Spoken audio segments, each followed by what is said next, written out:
Las 7 de Hoy por Hoy. Ser Podcast. ¿Qué tal? Muy buenos días. La semana termina con la mirada puesta en el mismo punto en el que la teníamos puesta cuando la semana empezó. En Ceuta. El gobierno se centra ya en las gestiones para repartir a los menores que están solos. Hoy el presidente del gobierno ha convocado a varios de sus ministros para hablar de esta crisis que ha superado ya la semana. Uno de los puntos a tratar con mayor urgencia va a ser precisamente el de las niñas y niños que están siendo acogidos. Algunos, no todos, algunos siguen en la calle, pero que están siendo acogidos y tratados por los servicios sociales de Ceuta, que dan de sí lo que dan de sí y que objetivamente están saturados. En esa reunión convocada por Pedro Sánchez va a estar la ministra de Infancia, Sira Rego, que se encuentra en Ceuta, donde hoy va a mantener varias reuniones de trabajo. Anoche en Hora 25 confirmó que es en este punto, en los menores, donde el gobierno ha activado todos sus mecanismos. Una de las medidas que ha adoptado su ministerio ha sido habilitar 2 colegios de la ciudad para acoger a más de 100 niñas. Estos colegios son un recurso temporal porque luego tienen que recuperar la actividad académica normal y ahora mismo estamos muy concentradas en buscar otros espacios y otras alternativas y sobre todo en el despliegue de lo que tiene que ser una acogida digna en otros territorios, en otros lugares de nuestro país. Precisamente cuando Pablo también le preguntaba por cómo iba a ser ese reparto de menores por la península, eso no quedó muy claro. Lógicamente no todos los territorios tienen el mismo nivel de tensión, sus servicios públicos de acogida de niños y niñas no acompañados y del sistema de acogida en términos generales de niños y niñas en situación de desamparo, y ahí somos sensibles también. Evidentemente, una comunidad autónoma que está muy tensionada o que tiene sus servicios de acogida de infancia en desamparo, pues ahí somos también flexibles y lo que hacemos es priorizar aquellas que tienen menos niños y niñas. Y aunque sea regañadientes, las comunidades gobernadas por el PP, algunas además también por Vox, han empezado a asumir que tendrán que acoger a esos menores. Irene Millán, buenos días. ¿Qué tal, Pedro? Buenos días. Los de Abascal de momento han alejado la idea de una posible ruptura en los gobiernos autonómicos de Andalucía, Castilla y León, Aragón y Extremadura si finalmente aceptan acoger a los niños. Pese a que en sus pactos con los ultras lo rechazan, la realidad es que en el PP hablan de cumplir la ley. Con el Partido Popular lo que decimos es que todos los que han entrado ilegalmente, legalmente tienen que irse, todos. Y este problema que ha generado el gobierno, que lo resuelva el gobierno. La legislación vigente se cumplirá. Y el Partido Popular siempre cumple la ley. Y en esta ocasión también. Escuchábamos a Elías Bendodo. Los ultrasderechistas, en cambio, mantienen la idea de que se opondrán en todas las comunidades en las que gobiernan. José María Figaredo es secretario general de Vox. ¿Qué vamos a hacer nosotros? ¿Qué van a hacer los gobiernos del PP y de Vox? Oponerse totalmente al reparto. Pelear para que ese reparto no se lleve a cabo. Este es el tema principal en una semana que termina con, la cifra está por concretar, pero más de 1.000 menores en Ceuta que esperan a ser trasladados a la península o, en el caso de que lo deseen y sea viable, ser retornados con sus familias en Marruecos. En la Jefatura de Policía de Ceuta, donde se ha comenzado ese proceso de filiación de los menores, hay un compañero de la SER, Antonio Martín. Muy buenos días. Hola, buenos días, Pedro. Pues efectivamente, hoy el saludo desde Ceuta lo damos desde las puertas de la Jefatura Superior de Policía, donde ayer comenzó ese proceso de filiación de los menores no acompañados que entraron a Ceuta el pasado 30 de julio. Ayer fue tal la cantidad de menores, serían unos 700, aunque algunas fuentes apuntan a un número mayor, que esperaban a ser registrados, que la policía se vio obligada a cortar la calle, pues prohibiendo el tráfico rodado e incluso el paso de peatones y colocar unas vallas para ir controlando el acceso de los menores a comisaría. Unas vallas que continúan aquí y a esta hora ya esperan unos 100 menores de todas las edades. El número va aumentando conforme pasa el tiempo. Vemos niños de 8 o 9 años, niñas, adolescentes. Había silencio hace unos minutos, ahora ya se escucha más murmullo. Van llegando, se van colocando en la cola. Hay una para chicos y otra para chicas. Y desde que entró en vigor la reforma de la ley de extranjería, que en Ceuta comenzó a aplicarse en septiembre, pues han salido 670 menores que están ahora mismo esperando a que se reanude ese proceso de regularización. Aquí, como decimos, hay unos 100, se aumentará el número en los próximos minutos. En cuanto a datos oficiales, hay que decir que son 1.340 los menores tutelados ahora mismo por la ciudad autónoma. Un indicativo llamativo es que un día antes esa cifra era de 17 menores. Como comentabas, Pedro, Sira Rego visita hoy Ceuta, tiene previsto reunirse, entre otros, con el delegado del Gobierno y con el presidente autonómico. Por cierto, que para hablar de esta crisis, el presidente de la ciudad, Juan Jesús Vivas, se desplazó ayer hasta el Palacio de Marivent para reunirse con el rey Felipe VI. Vamos a salir adelante, contando con la solidaridad del resto de los españoles. El rey está comprometido con la visita a Ceuta y la hará porque el rey cumple con sus compromisos. Lo que yo no le puedo decir es cuándo. Zarzuela mantiene silencio sobre el convencimiento expresado por el presidente de Ceuta. Lo que está claro y se puede consultar en la Constitución española es que este tipo de viajes y la política exterior son competencias del Gobierno, que debe refrendar todos los actos del rey. Pues es viernes y es 7 de agosto. Antes de reunirse con el rey, Juan Jesús Vivas también participó en una sesión de una comisión del Parlamento Europeo. Lo hizo a través de videoconferencia y en su intervención quiso dejar claro que, a su modo de ver, lo que ocurrió el 30 y el 31 de julio no fue una crisis migratoria al uso, sino poner en jaque la integridad territorial de España y, por ende, también del territorio europeo. En ese mismo foro, el presidente de Ceuta ha señalado que la ciudad no ha vuelto a la normalidad y que necesita refuerzos para resolver el colapso de los centros migratorios. Para el comisario europeo de Migraciones, Magnus Brunner, se ha respondido bien a esta crisis y ha aprovechado para pedir solidaridad al resto de países. Ha pedido a las instituciones comunitarias aprobar la directiva que permitiría sancionar a las personas que colaboren con la migración irregular en la Unión Europea. Uno de los temas que está empezando a preocupar a los 27 es la injerencia rusa. Algo que no es nuevo, que es conocido, de lo que ya hay algunas pruebas anteriores, pero hace unos días les contábamos que la policía alemana tuvo que desactivar un dron con explosivos junto a un avión de carga ucraniano. Ahora el gobierno alemán está preparando una cumbre de defensa junto a sus socios europeos tras comprobar que los sistemas actuales pueden resultar insuficientes. Informa desde Berlín Ana Barrena. El 5 de agosto se halló un dron cargado de explosivo junto a un avión ucraniano en el aeropuerto de Leipzig. El incidente ha escalado a nivel aliado, activando conversaciones informales bajo el amparo del artículo 4 de la OTAN. Además, al tratarse de un nudo logístico clave para la defensa del flanco este de la alianza, la gravedad del hallazgo del explosivo Semtex ha encendido las alarmas en Bruselas. Aunque la OTAN ha optado formalmente por la prudencia institucional, delegando la investigación penal en la Fiscalía alemana, la cumbre ministerial de urgencia convocada en Flensburg servirá para estructurar el proyecto internacional de un muro de drones defensivo.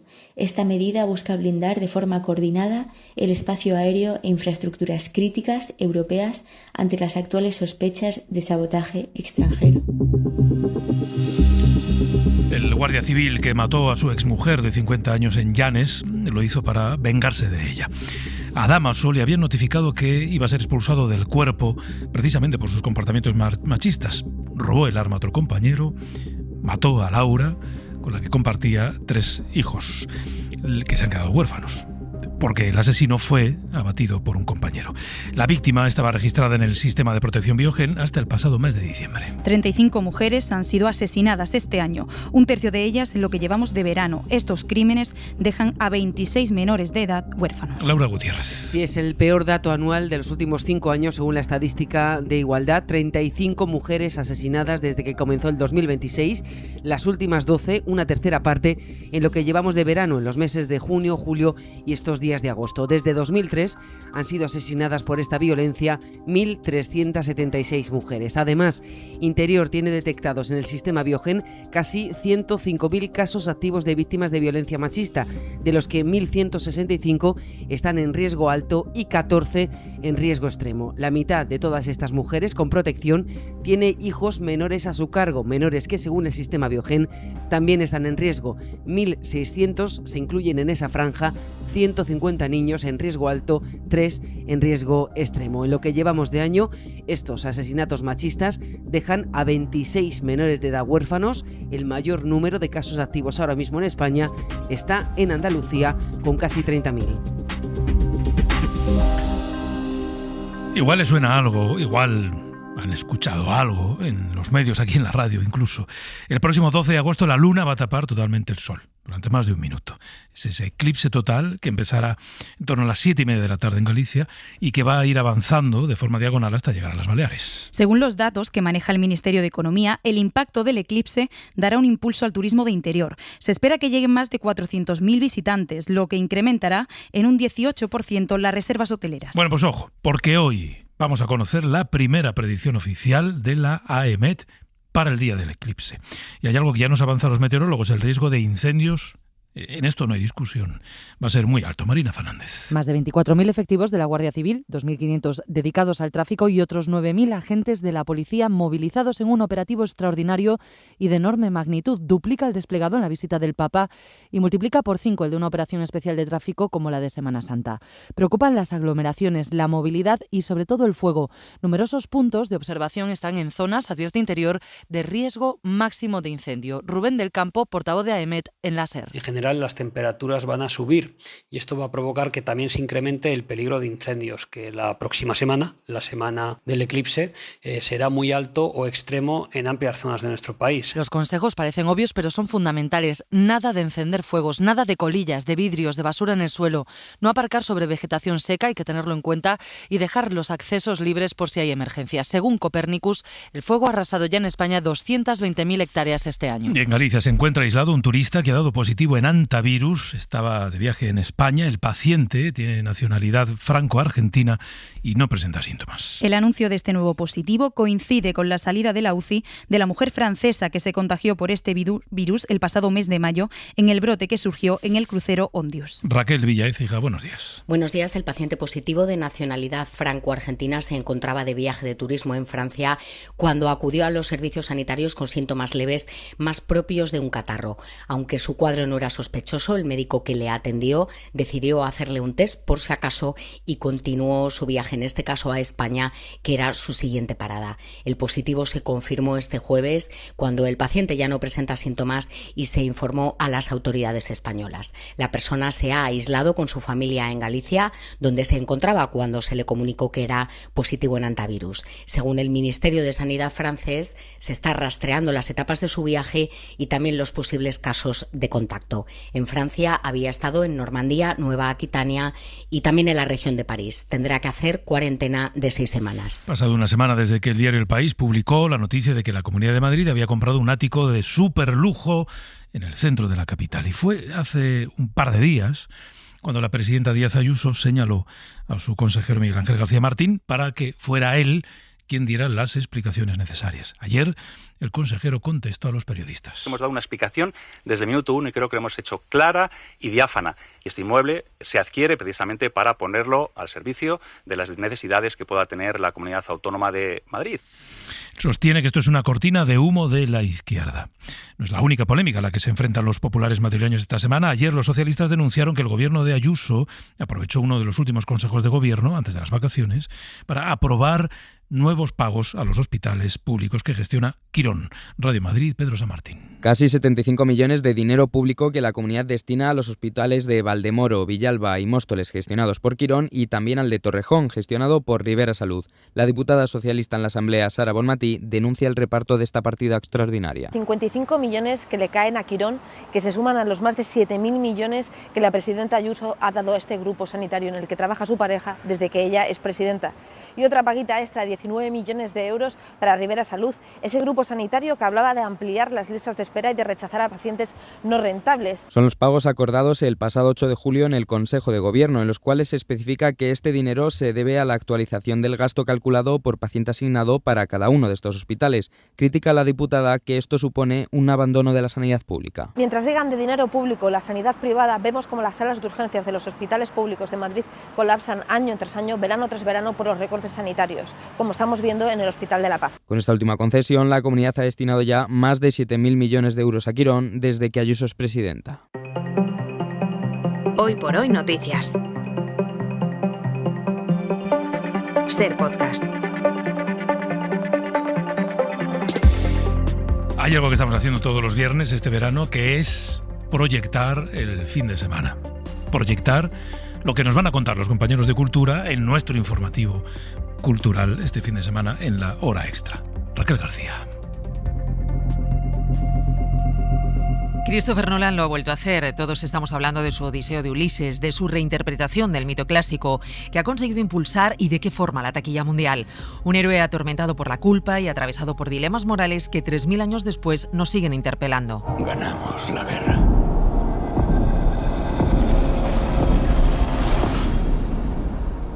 Ayúdame a volver a casa. Nosotros hemos querido sumarnos a este viaje a través de la Grecia clásica con la reinterpretación de Fedra que dirige José María del Castillo y que supone la vuelta a los escenarios de Lidia Bots, que está a punto de estrenarse en Mérida.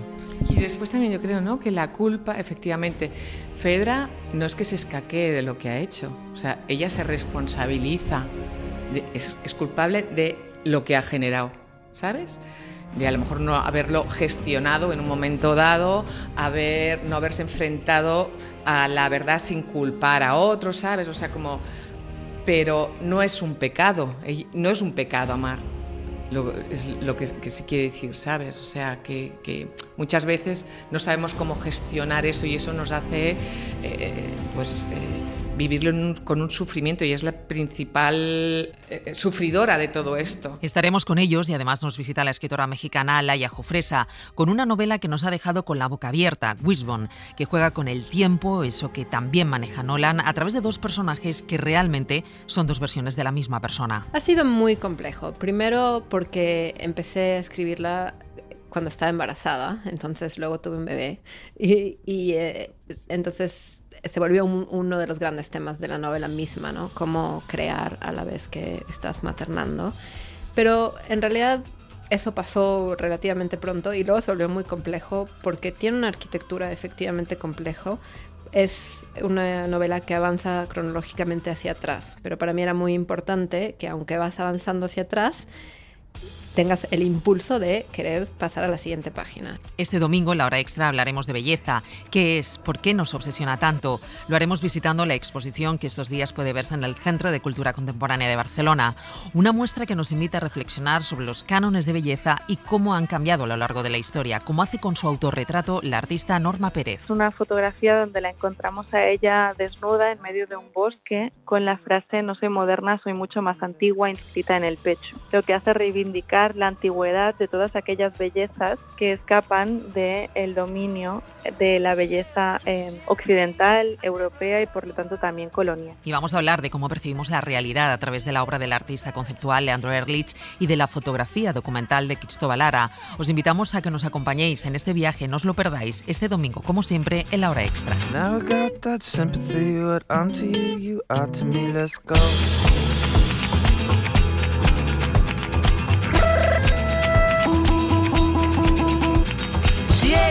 Garcia, surrounded by the waves, lonely in the ocean, but in every other way it was full of love. Para no perderte ningún episodio, síguenos en la aplicación o la web de la SER, Podium Podcast o tu plataforma de audio favorita.